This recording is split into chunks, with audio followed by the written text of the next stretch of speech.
I'm Michael, and welcome to Beyond the Screenplays, What We're Watching, our podcast where we watch a television series week by week.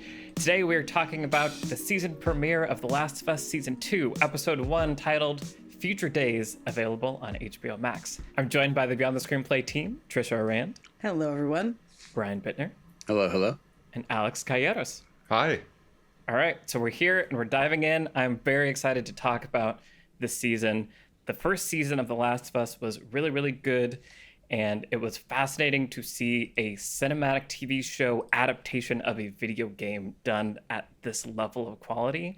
And I'm so happy that the experiment is continuing, and kind of already we're starting to see a little bit of how they're adapting the game to the show. And so that's something I really want to talk about, but also don't want to just talk about game adaptation and that side of things, because there's just really good television narrative construction happening here. One of the things I want to make sure we talk about in this episode is time jumps. Trisha, you talk about the importance of time jumps a lot. We talked about it in our The White Lotus season that we just talked about. We also did a summer of sequels where we talked about how time jumps and sequels let you reset the board narratively and introduce new character arcs and trajectories. And we're seeing that with Joel and Ellie and these new characters. We know what they've done in the previous season. Now we get this 5-year time jump, and we kind of get to see how that's setting up the new character arcs that they're going to be going on. So that's all really, really exciting. Structure-wise, I can't wait to see how the rest of the season continues. And I won't say more, but the video game does some interesting structural things that I'm curious to see how the season goes. And also, it's just fun to be back in this world with these actors doing great performances. We get a surprise Catherine O'Hara added to the cast also. Like, that's really fun. So I'm just like kind of amped and excited to be back in this world and see what they're going to do. The music is so good. I think we've talked about Gustavo movies. is in this episode. Was he? The guy with the beard and the dance is the composer of both games and the show. I love that he's a cameo. That's great. So cool. Yes. Yeah, we've talked about movies that would just be terrible if the music wasn't the same, like Star Wars or Indiana Jones. Any John Williams movie basically is like 50% good because of that. I feel like The Last of Us is in that category for me too. So it was really fun to be back in this episode, and I want to do a deep dive, but I want to hear from you guys what your reactions are. Brian, why don't you start us off? What did you make of this episode? Yeah, I'm ultimately very happy. I want to give a quick context of my relationship with the games because it does matter, I think, for this season, which is the first game I played a little after it came out, like 2 years after it came out when the remaster was there for like PS4. And I loved it, but I wasn't there on the original like hype train. So then it was like I loved it and then didn't think about it much, and then as people kept saying like, oh, it's one of the best games ever made, I was like, I did really like that. And then the more I saw, the more I like thought about it, the more I liked it. As the second game was coming out, I think I replayed it and I was like, yeah, I really love this. And then I played the second game, which is, I think, split into this season and the next season, story-wise. And I avoided all spoilers and reviews and everything. And I played it from like a Thursday to a Sunday, just right as it came out. And it just broke me in like the best way possible. I just loved it so much. It just hit me emotionally. I've since played it, I think, about once a year. Like my partner will go to town and I'm like, well, 26 hours is about how long I have in a weekend. So what if I just did only this for 2.5 straight days? Yeah. And I love it every time. I really, really love the story. It's like messy in a way that I actually like too. It's like, it's just very ambitious and big in a way that I think this season and the next season are going to be. So in a weird way, I'm more excited for this season, but also going to be really like checking in with myself. I'm someone who believes that an adaptation is an adaptation. It's its own thing. It has nothing to do with had nothing to do with the original. It doesn't have to be like, oh, this person's supposed to be tall. Why aren't they tall? Like da-da-da. Like that doesn't matter. This is a story that's being told that is based on the original thing. At the same time, when you love the original thing, it's hard not to kind of make those comparisons. The opening shot of the dance with like behind Ellie is just like, that's the first frame that was shown of the game, the second game, like years before it came out. And I'm just like, they did it, right? But if you don't know that reference, it doesn't matter at all, which is to me like the perfect kind of call out, is something that means something to you if you know the source, and doesn't matter at all if you don't, or is just like a cool shot. So I'm going into this season hot with all of that kind of baggage. And in the first 20 minutes of this, almost every scene is completely brand new, or a scene that's like way later in the game that's kind of been brought forth. But everything I thought worked so well. It just was like, we're establishing all these little, Joel and Dina basically don't talk to each other in the game. Joel and Maria basically don't talk to each other, but it's like, these people all live in a town together. Let's actually see who they are. Let's see how they relate to each other. Let's establish some of their character stuff, their thematic stuff, and let's keep Joel and Ellie apart for as much time as we can, which the game does do as well. And then the dance scene is just like, here's this exact scene from the game, and in a way that I think was just like, Craig Mazin with the first season was very good about being like, I'm not going to change a thing about this moment because it's the perfect moment. It was already great in the game. Why would I change it? And then other things being like, this doesn't work at all for television, so we have to completely start over. And I feel like that is exactly what you need to be. If you're too true to the source material, then why bother making another thing? Why bother adapting it to another medium? And if you're just trying to do your own like cool writery stuff where you're like, oh man, they're not going to see this one coming, then you're not making the best thing you can make. You're making something that's like your own vision, right? You're doing what I say, Dave Filoni does with Star Wars, and you're like just playing with dolls and making me watch you play with dolls. So I feel like Craig Mazin is very respectful of being like, I want to tell the best story possible. And if that means I need to change something, it means I need to change something. If it means I need to keep it true to the source, keep it true to the source.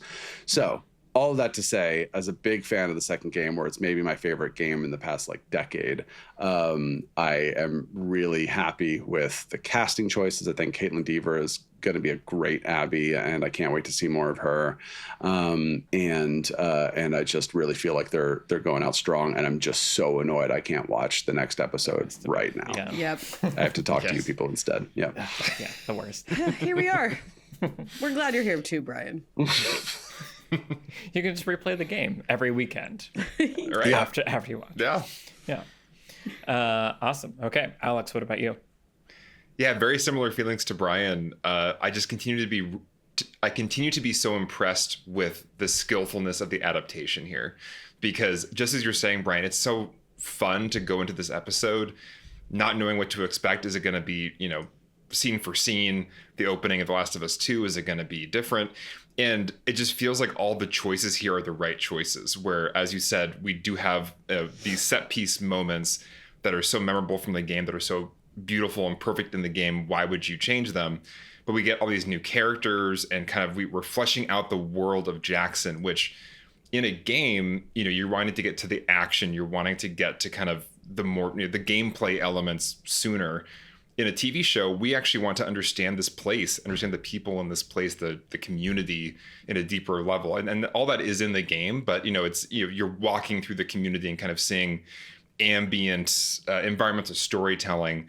But here in this other medium, we get to have these scenes like, Joel sees a therapist. That's not in the game. Mm-hmm. And that makes sense. There's a community, they would probably have somebody who was a therapist, and they would be very much needed in the apocalypse to do some therapy. Lots of trauma. Yeah, lots of trauma in this world.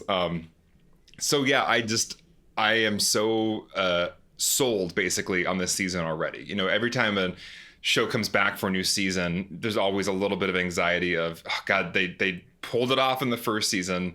But, as we've seen through different What Are We Watchings we've done, you can't always count on every season going to pull off the same thing, year after year. And the cast felt good.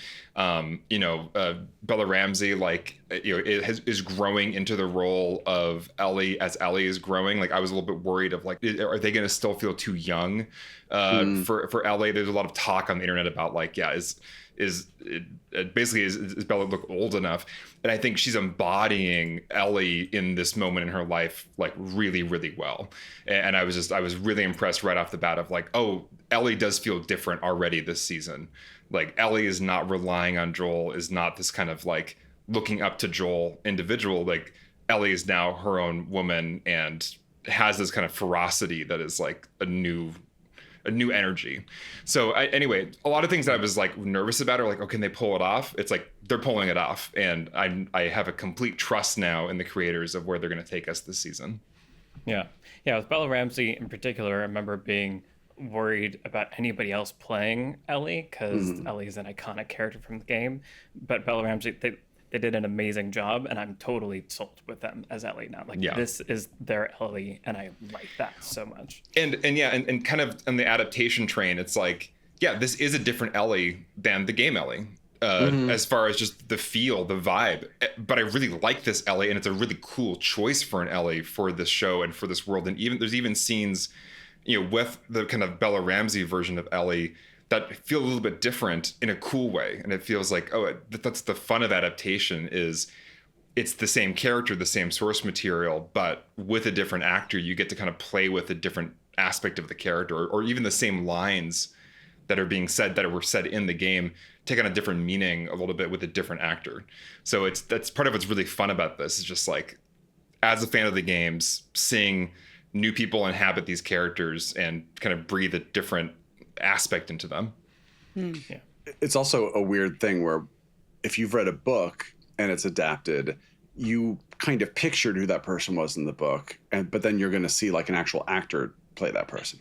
If you watch an animated show or read a comic book or a graphic novel, you're seeing a sort of two-dimensional adaptation, like representation of this character, and then now you're seeing a human actor play that.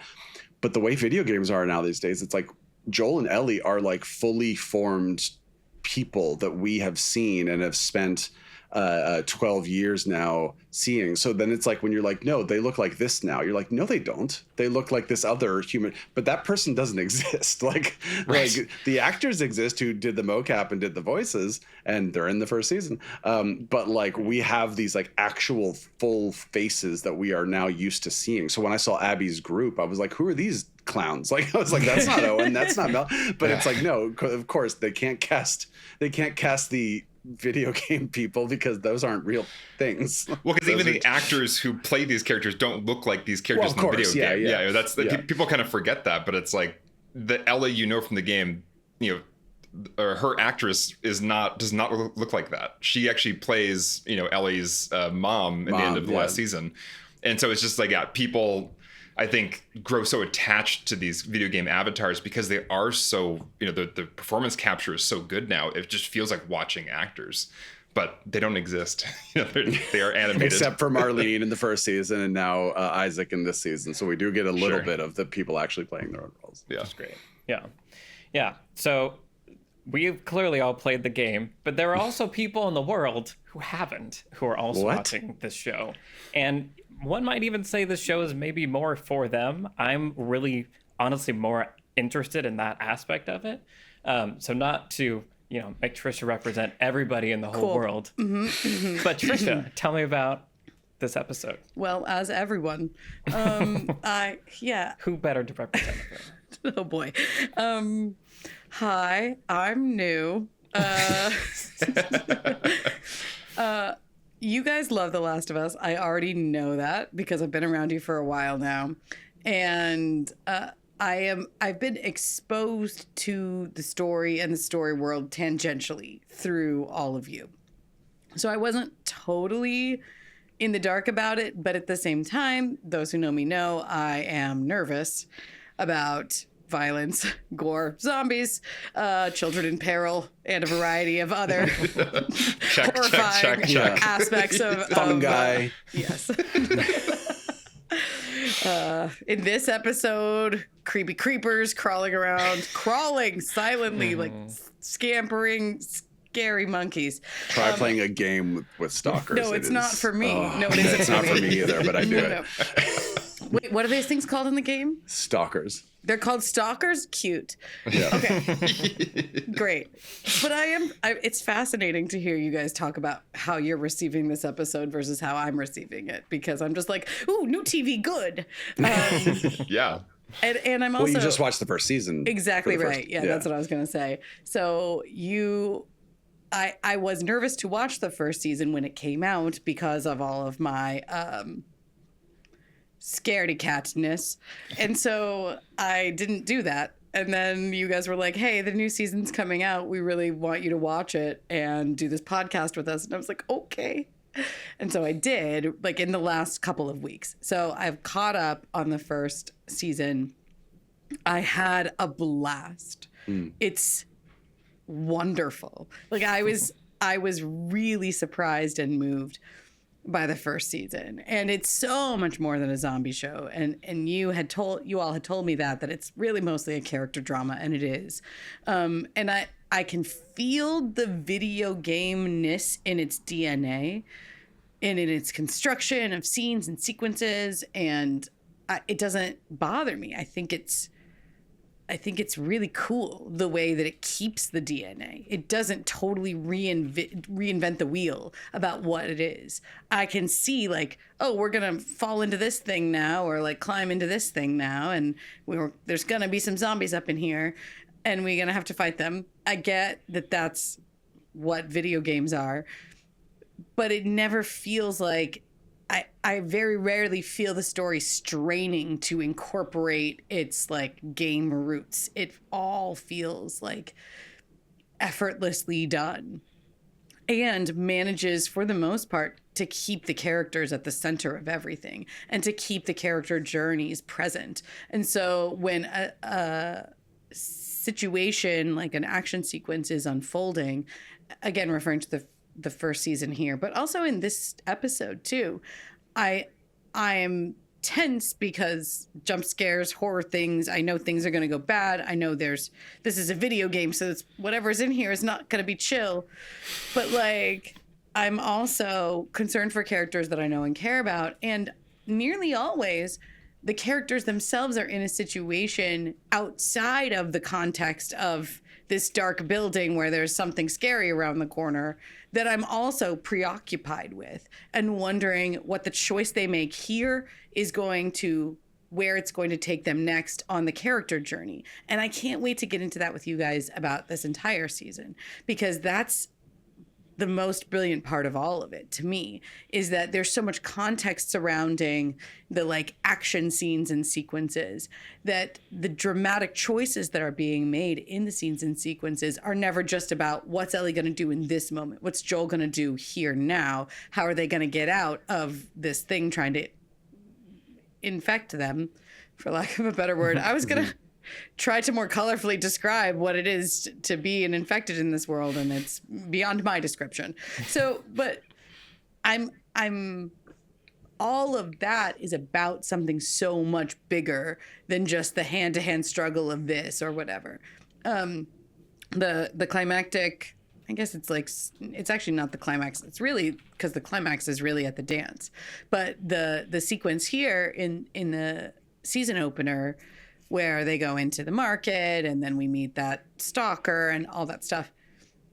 Everything about that is incredibly tense, not just because scary things hiding everywhere, but because I know the stakes. I know what's going on in the character journey. I know where Ellie is. I know where Dina is. I know I'm worried about Joel. I'm thinking about all of these things at the same time as I'm watching. They're going to go in here with knives for fun? Okay. Yeah. And all of that. We'll talk For about silence. Wowzers. We can come back to it. But again, just like the tension is built up in such a variety of ways, and the character journeys are always at the forefront. And so the action is so much more than action, or rather, it's the best that action can be when we care that much about it. Yeah, 100%. And I thank you for going on this journey, because I am so truly am fascinated to hear about what it's like to watch this show not having played the game, because it's so hard to imagine for myself. So I find that perspective really, really valuable. And I feel like, yeah, the things that we've called out just for this episode, which I do want to talk about more, are all the things I'm excited about for this season. So that's the balancing audiences, like we're saying, where you have half, I'll say, of an audience that's really potentially intimately familiar with the narrative and the story and the world and has lived it and played the game, and other people that don't. How do you balance that? It is this translation of media to media. What stays, what goes? Like you were saying, Trisha, some of that DNA is there, but it's still working on its own. Alex talking about how this medium lets us fill out the story world also, and like Joel seeing a therapist, I think is a really interesting thing, and I want to talk about Quick that. question. Yeah. Is Gale a new character completely? Yes. Fascinating. As What as far about as I can Eugene? remember. Eugene is a deceased character in the game, but is someone that is like referenced and they talk about. So they sort of like take him and be like, what if he was more of a fully fleshed person who had a wife who is still around, essentially, and that's who Gale is. Interesting. I was watching this a few minutes ago with my partner, and he was like, "What? Wait, who's Eugene? Did we see him die? What happened to him?" So I looked it up, which I don't recommend doing, because I assume we're going to meet that character in this season, or at least in a flashback, and I know who plays him now, and I don't look it up. Oh, interesting. Oh, we're going to see him. I didn't know we were going to see him in a flashback. Don't look it up. right. You're spoiling Last of Us Part 2 for us? Yeah. You already probably do. The point is, someone is playing Eugene, but don't look it up who, because it's going to be awesome. That's All right, exciting. Cool. Yeah. That'd be exciting. We were so worried about spoiling it for Trisha. No, and it's I love me. that I she, spoiled yeah. it all, apparently. I don't know. Maybe IMDb is not right. It probably is.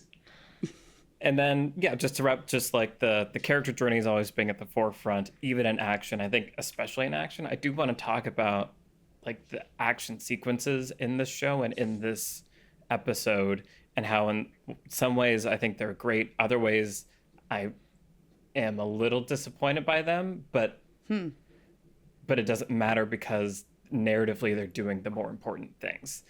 The sort of, it's like a cinematic like fidelity versus like narrative fidelity thing. The narrative, I think, is winning. We'll talk about it anyway. So there's a lot of really cool things to dive into. Before we go further, I do want to do just a little bit of business. And so for you listeners, so if you are watching on YouTube, go ahead and give us a like and a subscribe, because every week we will be Brian is saluting you. We'll be releasing these episodes as soon as we can get them recorded, probably Tuesdays. If you are listening on Spotify or podcast, Apple Podcasts, this episode is public to everyone, but in order to not clog the feeds of people that maybe aren't watching, it's just going to be this episode that we're releasing there. So if you want to follow along, head to our YouTube channel, like and subscribe there, or head to our Patreon, where we will also be releasing these episodes for free. If you're a patron, you can follow us for free and you'll be getting these episodes there. So that business out of the way. So so many things. So I think, so let's talk about Gale actually, and we won't spoil anything more than that. I'm sorry. How could I possibly have known? No, yeah. Right. But that's interesting to hear, because I feel like this scene had a lot of attention from me because it was a new character, a new scene, a new thing added to this world. And I was trying to think about narratively, what are they trying to achieve here? And world building, it just makes sense, like we've been saying. But it also really helps us cue into Joel's character arc, his trajectory, where he is as we're coming into this new season and sort of setting up, the new state of things. And so we know from the first season that he has a predilection toward violence and has done some very violent things. But a lot of it is out of love. And so this sort of horrible thing that he does at the end of season 1, where he murders all the fireflies to save Ellie, is this extreme act of violence, but also an expression of this extreme love. Like, he can't lose Ellie, right? And so now we get to see him. This is 5 years later. And as I was kind of reading his sort of mental space, is that seems to be trying to work on being less violence prone or trying to find new strategies. He's seeing a therapist at all is worth mentioning. Sure. Right. Yeah. And so I feel like that scene helps us understand that that's where he is. That's what he's trying to do. He wants to reconnect with Ellie, but there is the secret that we all know that he can't say out loud that's gnawing at him. And then in the climax, that dance scene, like we were saying, we see that he still uses violence to protect Ellie. So that aspect of his nature is still there. And I think if we didn't have the therapy scene and we didn't see that he's like taking really bold steps, like you were just saying, Brian, something that he would have never done in the first season, I think we wouldn't have as three-dimensional a rendering of his mental space. And so I really liked just what that scene does for Joel's character arc in terms of setting it up for this season. And to have Gail sort of reflect that with being like, you killed my husband. I understand you had no choice, but it doesn't mean I'm not. And the way you did it, which is like, is not really established, right? But it just feels like Joel did something Jolie, and like that didn't go Can't go even get over therapy well because of his violence. Yeah. Like, yeah. I will say, I kind of wish, and I don't know how you would have pulled it off within the confines of this episode. I do almost wish we'd seen Gail how she normally is, because the way the scene drops us in, it's Gail on a bad day, or essentially not being herself, right? Where we see he comes in, she offers him a drink. We see that she's also been drinking. And she's like, I shouldn't act this way. I shouldn't say this. All these things. She's checking herself to let us know this isn't her normal self, but it's our first time meeting the character. And so I do wonder if there was a way to, like, maybe even earlier in the episode, real estate is so precious in the season opener, so I get how it would be hard to do. But where we just maybe even see them in passing in the street or something, and she's like very calm, very collected. He says something a little bit like edgy or incendiary, and she's like immediately like, no, serene, peacefulness, Joel, take a breath or something. And then we're kind of signaled later that this is very unusual for her when he comes in for therapy. Only because I now feel like I don't have a good read on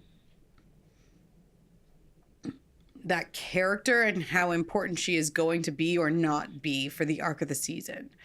And I don't know that I necessarily need it, but just when you're introducing a new character, it feels odd to introduce them, like, from 0 to 60 within the space of a scene. And if anybody can do it, it's Catherine O'Hara. Like, she does a marvelous job in the scene. But I do kind of wish for a little bit more context. Has Joel gotten something out of therapy up to this point? We hint at that with the scene with Dina, right? Where he's like, I can't hold myself responsible for other people's emotions. Right. So it seems like it is helping him. But I do wonder, what was the tipping point? Why did he first start coming to see her, going to therapy? What is he gaining from this? What keeps him coming back to it? Is there a real trust developing between him and Gail? I kind of wish for a little bit more, but if it's not going to turn out to be important, then it's fine. It's just a little bit difficult to find my footing in it in this short amount of time. Mm-hmm. It's interesting because I think we will see more of them in the coming episodes, but in some ways, you mentioned the season opener thing and the real estate that there's so much to pack into a first episode of a season to kind of set up the stakes, the expectations, the character arcs. And it felt like a lot of work had to go, or a lot of that work had to go into this scene, because really the crux of Joel's arc is he did this thing that is unspeakable. I mean, it's truly unspeakable. I don't know how the society of Jackson would react to the idea of you could have cured the thing that is destroying the world, and instead you murdered a bunch of like doctors. Like, I don't know if you can ever speak that. And so just having, even though it would be nice, I agree actually, Trisha, it would be interesting to see how a normal therapy scene goes with him, and then come back, and this is like an escalation and a pushing to this point. And I think, we've been watching other shows, and what are we watching that take their time? And in some ways I could have actually used more than one. I would have been fine with more than one therapy scene. But at the same time, I also appreciate just getting to the point and just like, this season is about this, and it's about this horrible thing Joel did and how it's unspeakable and it's tearing him and Ellie apart. And we're just going to get right to it and skip the therapy sessions where he avoids it, So yeah, I agree with you, Trisha, but also I'm also just, it's part of why I feel like I have a lot of trust right now in the creators of like, you're not wasting my time. Thank you. We are just going. Like, well, I also agree with you, Alex. Yeah. and the fact that at the end of the episode, we see Abby like looking at the lights, it's like, we're not going to watch Abby walk for like 5 episodes. Like, let's just go. We're going. Yep. Right. Yeah, and honestly, that was we'll talk about the first season soon, but that was one thing that felt kind of jarring about the first season was it felt really breakneck speed in some ways. We talk about a lot of shows these days feeling like they're taking way too much time. The first season was like, oh man, we just met these characters at the beginning of this episode. Now they're gone at the end of the episode, and we're moving on to the next thing. But in a way, that gave me the sort of leave them wanting more thing, where it's like, now I want to rewatch. Now I want to like savor those moments. This episode to me felt like a really good balance of those things, where I felt like we were spending time, especially like going on the patrol out to the market sequence and everything. I was just like, oh, I do really feel like I'm getting to spend time with these characters. But at the same time, we are moving forward. We are doing these things, like you said, where like Abby is there. That's a big thing we can get into in later episodes. But in the game, it's not really clear who Abby is or what is going on. There's like a couple scenes of like, ooh, there's a town over there. I think that's where he is or whatever. And you're kind of going like, what's going on? Like, who is this person? And like this, they just open up with like, his name's Joel. I'm going to kill him. And it's just like, I feel like that's the right choice for a show where you kind of have to establish these things early, where in the game you can kind of play around a little bit. There's a lot of like time like nonlinear storytelling in the game, and I think there's going to be some in the show, but I think that the show has to be like, we need to make sure the audience is grounded, especially new people who are coming into this without knowing who some of these characters are, and just be like, here's a new character, here's their goal, let's go, right? And like that gives you that buys you a lot of real estate for whatever direction the season is going to go from here. Yeah, and I'm glad you mentioned, Brian, that we are going to do a deep dive on the first season as a whole. That'll be exclusive to our $5 and up tier patrons, or what we're watching patrons. And then at the end of the season, we're going to do like some kind of recap deep dive once we have all the puzzle pieces, talk about it. And that, again, will be exclusive to them. And yeah, I totally agree, Brian, that I like that we meet this new character, we understand the context, the staging of her with the friends. It's all very clear. They're at the gravesite, right? You see all like the gravestones. It's like, this is so Joel many crosses. So killed many. a lot of people. So you understand this, and then you immediately get to the crux of the Abby objective arc, right? This like need for revenge and this like violence building inside that also then like, I forget if we go straight to Abby or not Abby, Ellie fighting the guy. I think we do. I think it's okay, right? And so after again, the credits, the opening credits, right, the credits, right? And that's setting up like Ellie's own kind of obsession with violence that we saw kind of build in the first season, and her wanting a gun and all these things, but she's very much into violence, and we're seeing that right there juxtaposed there. And then also in that scene, setting up that the guy she was fighting pulled the punch. She doesn't want people to pull punches, character stuff, but also, why didn't you do it? Well, because Joel would get mad. Yeah. So also then setting up right there that conflict of like, the relationship she has with Joel is interfering with her life, or the way she wants her life to be in some way. Scenes can do many things at once. They sure can. How about that? Efficient storytelling. Every scene is a scene in this show. Yeah. So sceney. Although, hang on. For as much as I'm excited for this season and totally down for the new stuff they add, I don't need a council telling someone they disobeyed a direct order. Yeah. It didn't work in the Star Wars prequels. It didn't work in the Matrix sequels. I hate it so much. I thought it was fine. The scene was fine. They're in the city council chambers. I hate that cute. they took like a just like a trope that I hate and put it into one of my favorite IPs right now. I will say one of the things that I loved most about this episode is the escalation of like a lot of things that could have just like status quo'd and fizzled out. I knew from the jump when they cut that pipe up, and I was like, "Those roots are bad. Why are there roots in that pipe? That's terrible. No one's alarmed." They already look like the so tendrils. sinister.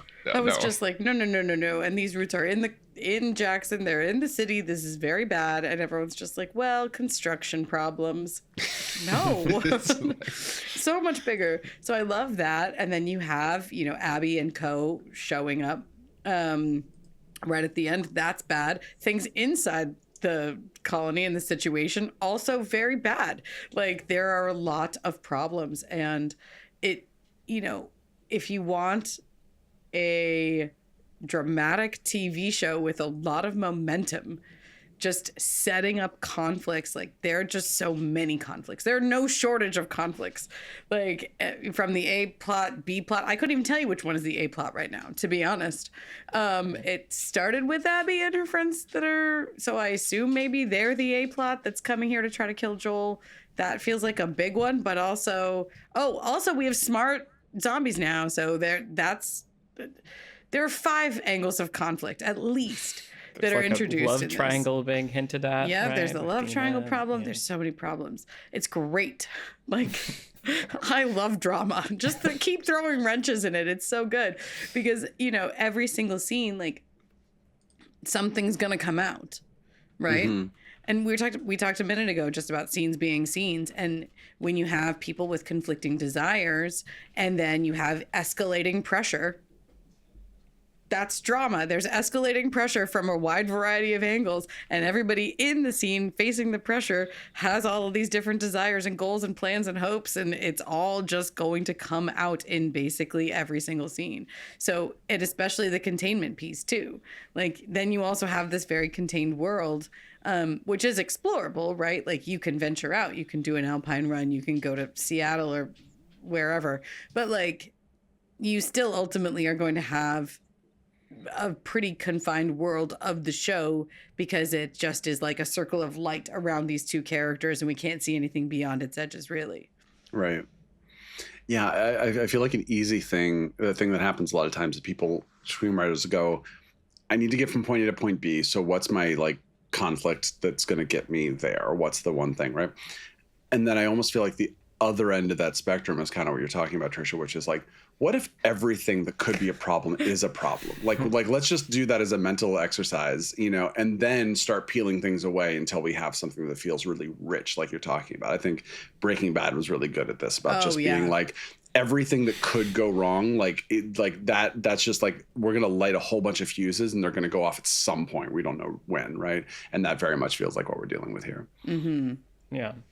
Well, and I wonder if part of that is, like you were saying earlier, Trisha, part of the DNA of the video game thing that is here, like can still be felt. And I do want to talk about the marketplace scene because we can't only say good things. Like it's us. I want to nitpick something here, where I feel like in video games, a lot of it is get from point A to point B, and to make that interesting, there's going to be obstacles in the way. And so I think there's a little bit of built-in, lots of stuff needs to happen. It needs to be dense, so it's keeping your attention. And the marketplace scene where Ellie and Dina go inside, and then Ellie follows them and we see the stalkers.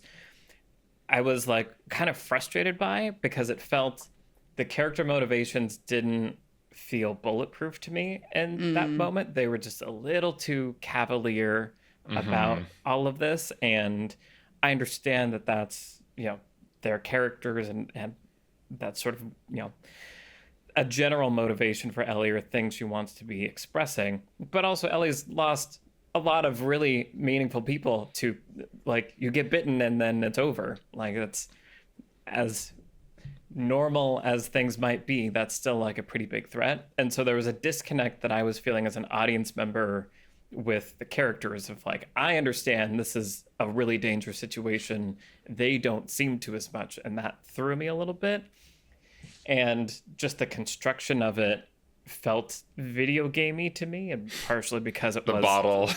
it was the most nod to the video game Definitely. like section of this episode.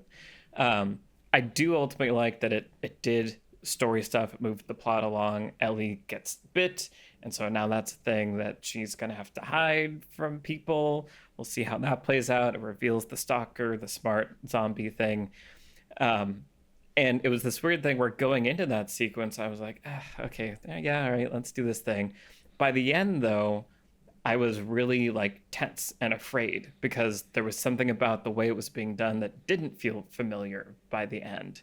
Mm-hmm. And I think that's something I like about this show, is that in the first season, there's a certain amount of safety I feel like I had because I've played the game and I know what's going to happen. But then the show changes some things, like some things are different. And so this was reminding me that I might not even know as much as I think I know, and I'm not as safe as I think I am. Right. And that was fun to have it bring it all the way there. Just like the roots and the pipes, that's something totally new. Yeah. Oh, it is? Well, the entire idea that the cordyceps can like communicate through the ground is new to the show. That's cool. Yeah. Yeah. So I don't know. What does this mean? Yeah. Well, I think a good question to ask is, what is the function of a scene or a sequence? And in the game, the function of that scene that you're talking about is to establish Ellie and Dina's relationship. They're by themselves. There aren't three other randos just kind of hanging out with them. Kat is never seen in the game. She is just mentioned.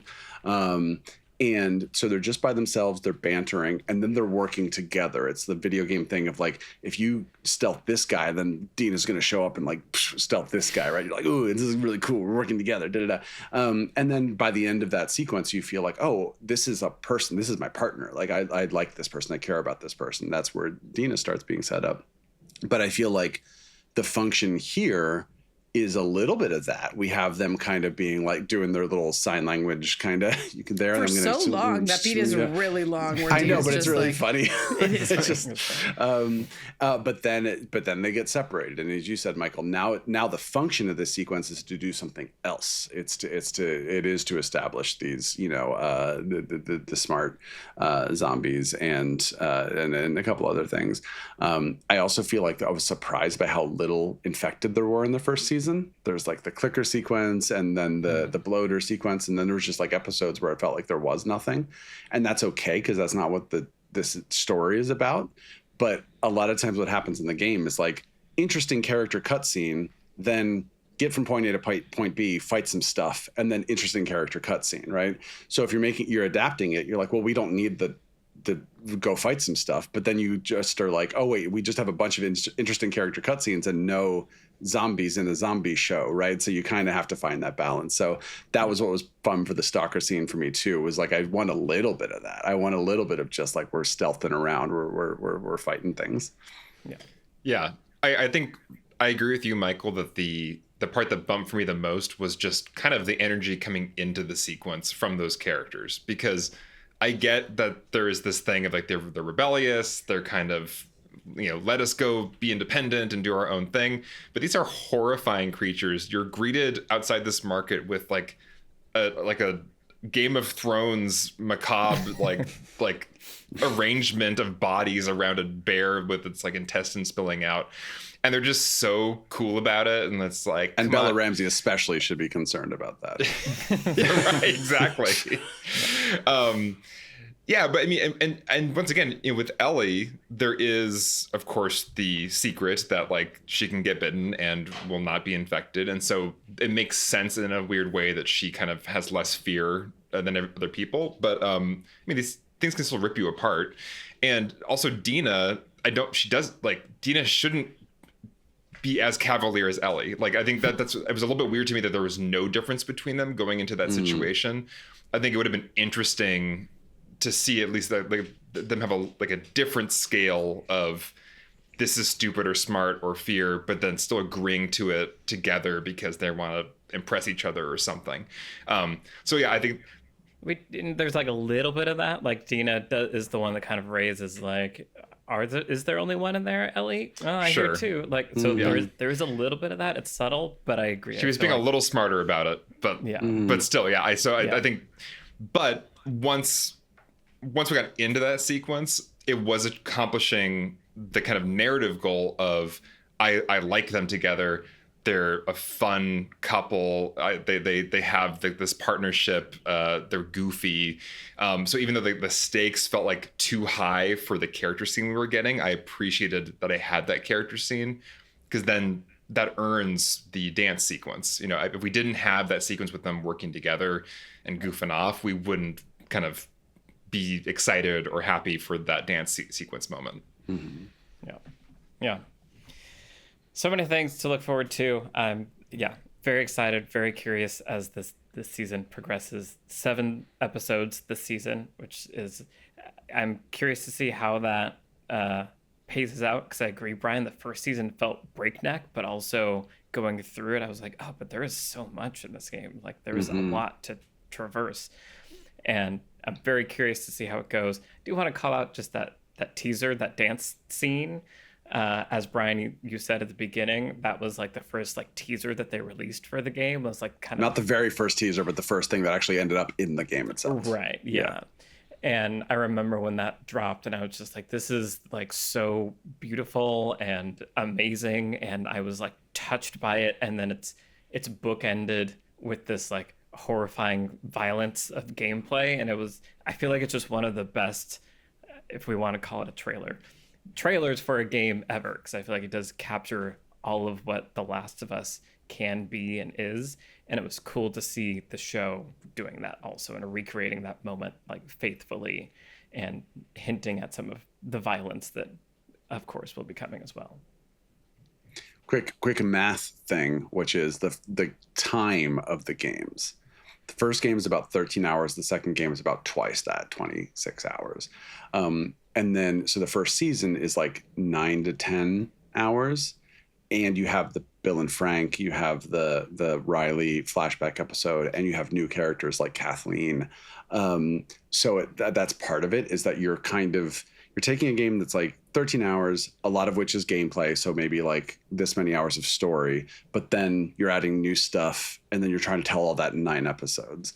This is a 25, 26 hour game that's being told over 2 seasons, but the seasons are shorter. So it's like 7 hours, maybe 14. So I think it's going to be really interesting to see what they do. But I think just the idea of what a season is, telling a game over 2 seasons rather than 1, I feel like you only have so much work you need to do in a given season. So it's like there's probably certain ideas that aren't even going to be introduced until next season. And you have the luxury to be like, let's hold off on that. We don't need to talk about that yet. We can focus on this stuff. We can focus on these characters. So I'm just fascinated to see what they do. Stuff we saw in this episode is like 20 hours into the game already. Oh, that's so interesting. The dance sequence is like a flashback that happens like very late. I don't remember when. Maybe not that late, but like it happens later. And I just think it's really interesting what order they're going to tell the story in. Yeah. Well, not knowing anything about video games myself, I'd be curious to see, you guys are more familiar with the overarching story of the second game. And, midpoints do naturally lend themselves to, you wrap up some things, you spin the story in a different direction, right? Like the midpoint of a feature film is normally where the character gets what they want, but then something has gone terribly awry, and now they have new problems to solve in the second half of the movie.